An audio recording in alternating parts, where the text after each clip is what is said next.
This story is titled, Stepsister Falsely Accused Me of SA, so she and her bro could take my dad's inheritance, but karma hit hard. Hey everyone! If you're enjoying these stories and want to support the channel, don't forget to hit that subscribe button. It really helps our channel. Now let's start the video.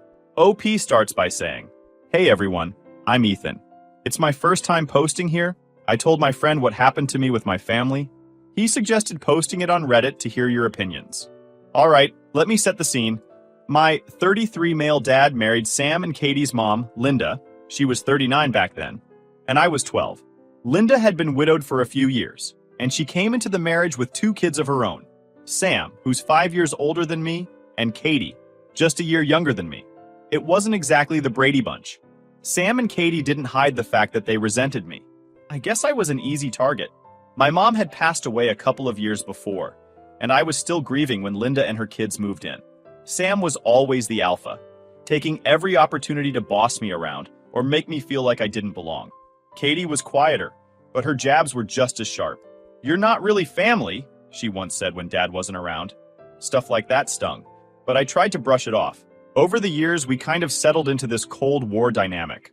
We tolerated each other for Dad's sake, but it was clear we were more rivals than siblings. When Linda passed away a few years ago, she was 54. I thought maybe things would change. I mean, we were all adults now, right? Wrong. If anything, the tension got worse. Fast forward to the present. Dad's getting older, and he's been open about wanting to finalize his will. He's always been upfront about his plans, splitting things fairly between the 3 of us. His logic was simple. We're all his kids now, and he wanted to treat us equally. I thought that was fair. Sam and Katie? Not so much. Sam's always had this entitlement thing going on. He's the oldest, so he acts like he should be Dad's right-hand man. Katie, meanwhile, plays the innocent, supportive daughter when Dad's around. But behind his back, she's just as calculating as Sam. I knew they weren't thrilled about the will, but I didn't realize how far they'd go to tip the scales in their favor. Which brings us to that fateful family dinner. It was supposed to be a nice evening. Just the 4 of us, catching up and enjoying Dad's famous lasagna. We'd barely gotten through the first round of small talk when Katie suddenly pipes up. I've been holding something in for years, she says, her voice shaky. The room goes silent. Dad looks up from his plate, frowning. What do you mean, Katie? She takes a deep breath, her eyes darting between Dad and Sam. I didn't want to bring this up, but I can't stay silent anymore. When we were kids, he hurt me. I blinked, my fork froze in midair. Was she talking about me? Dad's face turned pale. Who hurt you? Katie looked down, her hands trembling as she toyed with her napkin. Him, she whispered, barely glancing in my direction. It felt like the air had been sucked out of the room. My heart started racing. What the hell are you talking about? I asked. Katie flinched like I'd just yelled at her. Sam, ever the protective older brother, jumped in immediately. Don't you dare talk to her like that! He shouted, his eyes blazing. Dad held up a hand to silence me, his expression unreadable. Katie, he said softly, are you saying he did something to you? She nodded, tears brimming in her eyes. I didn't think I'd ever have to say it out loud. I thought I could just move on. But now that we're talking about the will, I realized I can't let him benefit after he molested me. And just like that, the room tilted on its axis. This is insane, I said, my voice shaking with anger. You're making this up. Katie burst into full-on sobs, and Sam put an arm around her shoulders. You see how defensive he's getting, Dad? That's guilt. That's what guilt looks like. No, this is what being falsely accused looks like. I shot back. This is ridiculous. Katie, you know that never happened. Dad looked torn, his eyes flicking between me and Katie. Sam, he said finally. What do you think? Sam sighed, playing the concerned older brother to perfection. I believe Katie. Why would she lie about something like this? It's not like she gains anything by speaking up. Oh, but she did. They both did. This wasn't about justice or closure. This was about something else. I thought it might be about the will. Katie and Sam had always resented me, and now they had the perfect excuse to cut me out completely. But I wasn't sure what's their motive, and where the hell did the molesting shit came from. Dad, you can't seriously be considering this, I said, desperate to get through to him. I don't know what to think, he admitted, his voice heavy with emotion. This is a lot to process. Katie sniffled, wiping her tears with her napkin. I didn't want to ruin dinner. I needed to say it. Sam nodded solemnly. We understand, Katie. You're so brave for speaking up. Brave? Are you kidding me? I looked around the table, feeling like I was in the Twilight Zone. This wasn't just an accusation. It was a calculated move, and I was their target. After Katie's meltdown at dinner, the whole family dynamic went straight into freefall. I'd wake up every morning feeling like I was walking into a courtroom where the jury was still deliberating, and the stakes were my entire future. The worst part? The prosecution was Katie and Sam, tag-teaming their way to Dad's heart and wallet. The next surprise came on a random Tuesday. I'd just gotten home from a long day, hoping to grab some leftovers and crash, when I noticed an envelope on the kitchen counter. It stood out immediately, too formal-looking for the usual bills or junk mail, and my name was written on it in Sam's annoyingly precise handwriting. I should have left it alone. Something about it screamed trouble. I tore it open, expecting another passive-aggressive note or some twisted ultimatum. What I found instead is a formal notice of intent to sue. I scanned the pages, my eyes catching words like emotional distress and intentional harm. It wasn't just vague, it was designed to ruin me without actually saying much. And then I saw the worst, the demand for damages. They wanted money, of course, but this wasn't just about cash. It was about dragging my name through the mud and making me look like a monster. I sat down at the table, the paper shaking in my hands. A million thoughts raced through my mind, most of them variations of, "Are you kidding me?" It was bad enough they'd turned Dad into their personal puppet, but now they were trying to destroy me completely. This wasn't just manipulation anymore. It was open war. Later that evening, I shoved the letter at Dad, desperate for him to see through their nonsense. "This," I said, pointing to the pages, "is what your precious Katie and Sam are up to now." He picked up the letter, squinting at the legal jargon, his face drawn and tired. When he finally set it down, his response made my stomach drop. "This is a family matter," he said quietly, like he was trying to convince himself as much as me. "We shouldn't let it get this far. They're the ones taking it this far, Dad." My voice cracked as I slammed my hand on the table. "And you're just standing there, letting them destroy me." He rubbed his temples, looking older than I'd ever seen him. "I'll talk to them." But he wouldn't. He never did. I could already see how it would play out. Katie would cry. Sam would talk circles around him. And Dad would do what he always did. Nothing. I was on my own and I knew it. The worst part wasn't the lawsuit itself, though that was bad enough. It was knowing that even if I somehow managed to win, I'd still lose in the court of public opinion. At least the opinion of my family. Katie and Sam had already painted me as the villain, and this was just their final brushstroke. But if they thought this would break me, they were wrong. They might have fired the first shot, but they'd just given me a reason to fight back. The next morning, I was in a lawyer's office. A dingy little place downtown that smelled like old paper and desperation. My lawyer, Angela, was sharp, no nonsense, and exactly the kind of person I needed. She flipped through the notice with a calm expression, her pen tapping against the edge of her desk. "Well, this is creative," she said, a faint smirk tugging at the corner of her lips. "They've thrown everything but the kitchen sink into this claim. Emotional distress, reputational damage.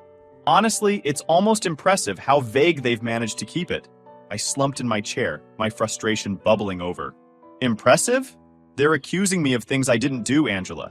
They've already turned my dad against me. Now they're trying to ruin me completely." Angela set the papers down and leaned back in her chair, her gaze steady. "Let me be clear about something. They're banking on intimidation. This is a scare tactic, plain and simple. They're hoping you'll panic, settle, or back off entirely. But their case? It's weak. Paper thin, actually." Her confidence was a small but much-needed lifeline. "So, what do?" She gave a small shrug. "First, we respond formally. I'll file a motion to dismiss the frivolous parts, which is basically everything. Then we'll gather evidence, poke holes in their story, and let the court see what this really is. A pathetic attempt to bully you into submission." I wanted to believe her, but doubt still gnawed at me. What about the rest of the family? They're already against me. If this goes public, Angela raised a hand, cutting me off. "Let me worry about the legal side of things. Your job is to stay out of trouble and not give them any ammo. The court deals with facts, not family gossip. And trust me, the facts are on your side." Her words were strong, jolting me back to reality. For the first time in weeks, I felt like I had a fighting chance. Angela was a professional, and while Katie and Sam might have mastered the art of manipulation, they didn't have the law on their side. As I left her office that day, a new thought took root. Maybe, just maybe, I could come out of this mess not just intact, but stronger. Katie and Sam might have started this fight, but they'd just made a critical mistake. They underestimated me. I may not know what lies ahead, but I'm feeling optimistic about the lawsuit. I'll keep you guys updated. Update 1 point. Hey guys, it's Ethan. Guess what? The fight turned real when the lawsuit moved forward. Angela worked fast, filing a motion to dismiss the more ridiculous claims in the suit. They've got nothing to stand on, she said, her tone crisp. But we need to be strategic. They're using this as a platform to keep their story alive, and that's where they're dangerous. The depositions were brutal.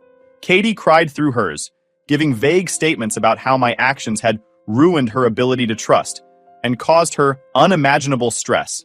Angela was unshaken. She leaned forward, her tone cutting but calm. Can you provide specific instances of these alleged actions? Katie stammered, her narrative falling apart under scrutiny. She managed to string together a few exaggerated stories, but nothing held up when Angela pressed her for dates or evidence. Sam, of course, tried to play it cool. He spoke in measured tones, giving long-winded explanations that boiled down to nothing concrete.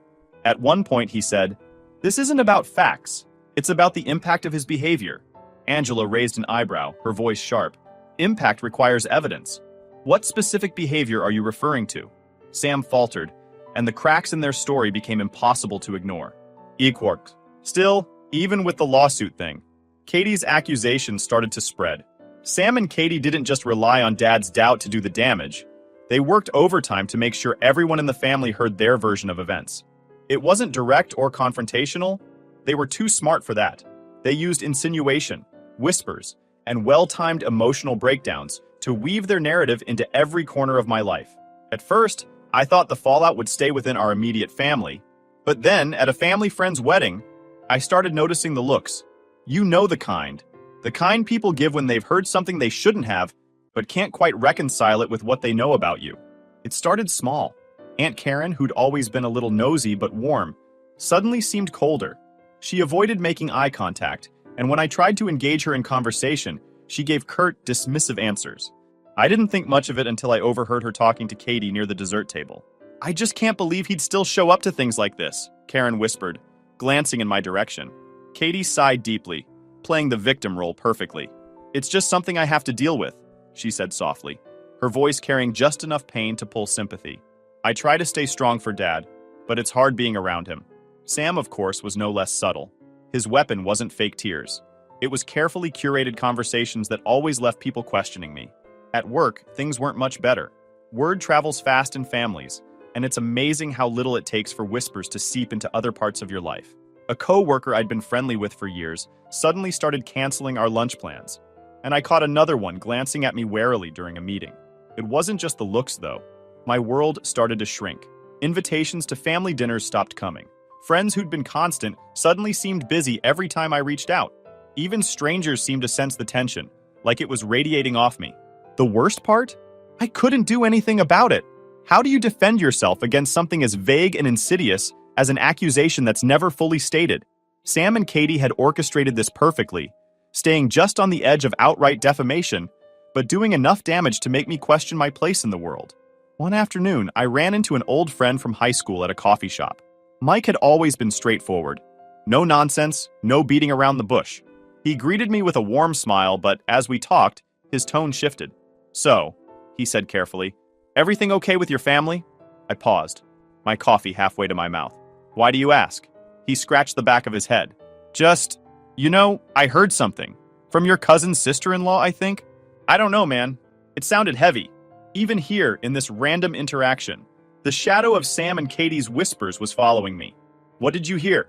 I asked, my voice low. Mike hesitated, then shrugged. "Something about you and Katie not getting along? Look, I don't want to spread gossip. I figured if it was important, you'd tell me." "It's not true," I said firmly, my voice steady despite the storm raging inside me. "Whatever you've heard, it's not true."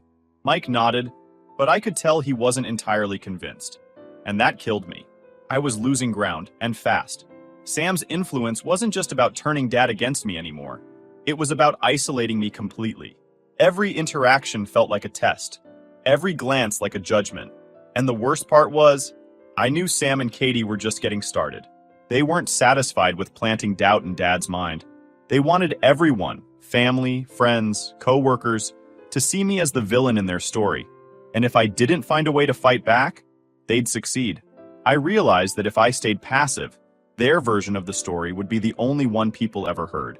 And I wasn't about to let them take everything from me without a fight. After months of back and forth, the judge finally dismissed most of their claims as unsubstantiated and without merit. Katie and Sam's case was reduced to a single minor claim, which Angela settled out of court for a symbolic dollar amount. "It's a win," she said with a triumphant grin. "They didn't want a trial because they knew they'd lose everything. So this is where I am right now. I actually still feel miserable and do not think they will let me on my own. If anything happens, I'll post an update here. Update 2: Hey, it's Ethan. Hear what happened." So Sam's manipulations did not stop. He started taking active moves to take control of Dad's legacy. It became clear during a family dinner, one of the few times everyone was under the same roof. As usual, Katie sat at the edge of the table, silent but visibly distressed. Dad looked distracted, and Sam took full advantage.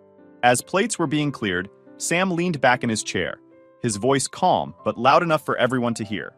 "Dad's been going through some estate planning," he said, glancing at Katie. "It's been hard, but we're making progress." The room went quiet. Dad shifted uncomfortably in his seat, looking anywhere but at me. "It's nothing major," he said quickly. "Just making sure things are in order." Sam gave a patronizing nod. "Right. Nothing major. Just a few adjustments to make sure everyone is protected." "Protected from what?" I asked, my tone sharper than I intended. Sam turned to me with an expression of mock concern. "It's not about you," he said smoothly. "It's about Katie. She's been through enough, don't you think?" The unspoken accusation hung in the air. My fists clenched under the table, but I forced myself to stay calm. "Katie doesn't need protection from me," I said, looking directly at Dad. "And you know that." Dad opened his mouth to respond, but Sam cut him off. "This isn't about pointing fingers," he said, his voice dripping with false sincerity. "It's about fairness, making sure everyone gets what they need." Fairness? Or control? I was losing it. Sam's expression hardened for a split second before he turned back to Dad. "See what I mean? This kind of tension isn't good for anyone. That's why it's so important to handle this now." After that dinner, I couldn't sit idly by anymore. I started paying closer attention to Sam's moves, and the pattern became clear. He wasn't just advising Dad, he was inserting himself into every decision. He scheduled meetings with Dad's attorney under the guise of helping out. He brought over spreadsheets and folders, presenting them as tools for simplifying the estate, but clearly designed to benefit himself and Katie. One day, I stopped by Dad's house unannounced. Sam was there, as usual, sitting at the dining table with a laptop and a stack of papers. Dad sat across from him, looking exhausted. "What's going on here?" I asked, stepping into the room. Sam didn't even look up. "Just helping Dad organize a few things," he said casually. "You know, estate stuff." Dad gave me a strained smile. "Sam's been a big help lately. I'm not as sharp with all this paperwork as I used to be." I walked over, glancing at the documents on the table. "Have you run any of this by your attorney?" Dad hesitated, and Sam jumped in. "We're just brainstorming right now," he said smoothly. "No need to involve lawyers yet." "That's exactly when you should involve a lawyer," I said, my voice firm. "Dad, you don't need Sam to manage this for you. If you want help, hire a professional." Sam laughed lightly, finally looking up at me. "Always so suspicious." "I'm just looking out for Dad. You should try it sometime." "Looking out for him or yourself?" I shot back. Dad raised a hand, his tone weary. "That's enough. Both of you." The tension at home was one thing, but it wasn't contained. Sam was expanding his influence, using the accusation to turn the family against me and strengthen his position as Dad's trusted advisor. The worst moment came when Dad called me over one evening. I thought it was just to catch up, but as soon as I walked into his study, I saw the familiar stack of papers on his desk. "I've been thinking," he began, his voice hesitant, "about how to make sure everything's fair." "Fair," I repeated, the word tasting bitter. "What does that mean?" Dad rubbed his temples. "Katie's been struggling. Sam thinks it might be better to shift things around a bit, to make sure she's taken care of." I stared at him, my chest tightening. "Dad, you've always said you wanted things to be equal. Why change that now?" He avoided my gaze. "It's not about equality, son. It's about need." "Need?" I said, my voice rising. "Or manipulation, because that's what this is. Sam and Katie are using you." Dad's face darkened. "That's enough." I took a deep breath, trying to steady myself. "I'm not trying to attack you, Dad. I just want you to see what's happening." He shook his head, his tone final. I've made my decision. That night, I realized I couldn't rely on Dad to see through Sam's schemes on his own. Sam was too good at playing the dutiful son while subtly painting me as the antagonist. If I was going to stop him, I needed to find proof, something concrete to expose his true motives. I wasn't going to let him take everything without a fight. The turning point came when I found undeniable inconsistencies in Katie's timeline. It started with an old family calendar I stumbled upon in Dad's attic. Each summer, our activities were meticulously logged. Trips, camps, weekends at the lake house. Katie's claim had centered on a specific summer at the lake house, but the calendar made it clear. I hadn't been there. That was the summer I'd spent recovering from an appendix surgery, stuck at home with Aunt Louise. This was the proof I needed. For weeks, I'd been on the defensive, but now I had something concrete to push back with.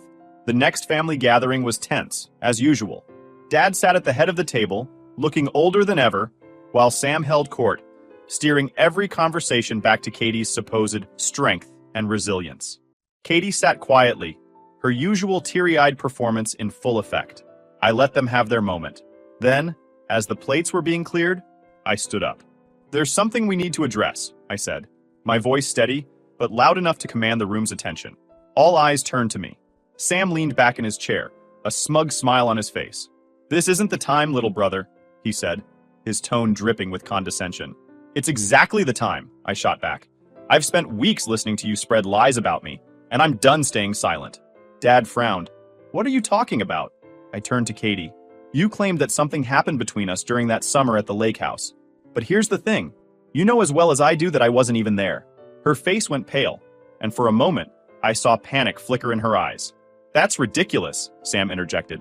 You don't get to twist this around. I pulled out the family calendar, placing it on the table for everyone to see.